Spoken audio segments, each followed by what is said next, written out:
அனைவருக்கும் இயேசு கிறிஸ்து நாமத்தில் வாழ்த்துக்கள். இந்த காலத்து தலைமுறை ஏதாவது ஒரு டிப்ரெஷனில் இருந்துகிட்டே தான் இருப்பாங்க. அதுக்கு கர்த்தர் என்ன மாதிரியான பதில் கொடுக்குறாருன்னு பார்ப்போம். எரேமியா 29:11 அந்த ஒரு வசனத்தை மட்டும் நாங்கள் படித்து காமிச்சிட்டு அதுக்கப்புறம் ஒரு ஷார்ட்டாக முடிச்சிடுறேன். நீங்கள் எதிர்பார்த்திருக்கும் முடிவை உங்களுக்கு கொடுக்கும்படிக்கு நான் உங்கள் பேரில் நினைத்திருக்க நினைவுகளை அறிவேன் என்று கர்த்தர் சொல்லுகிறார்.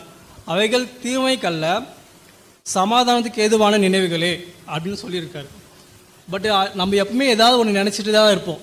அது எந்த தலைமுறைன்னு சொல்ல முடியாது. சின்னவங்களாகட்டும் பெரியவங்களாகட்டும், இது இப்படி ஆகிடுமோ, அது அப்படியே ஆகிடுமோ அப்படின்ட்டு ஏதாவது ஒன்று நினச்சிட்டு தான் இருப்போம்.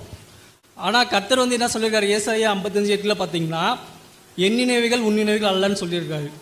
பட் ஆனால் நாம் என்ன நினச்சிட்டு இருக்கோம், கவலைப்பட்டு டிப்ரெஷனுக்குள்ளே போயிடுவோம். அதுக்கும் ஒரு ஆன்சர் இருக்குதுன்னு பார்த்தீங்கன்னா, புதிய ஏற்பாடு நம்ம ஏற்கனவே படிச்சிருந்தான்.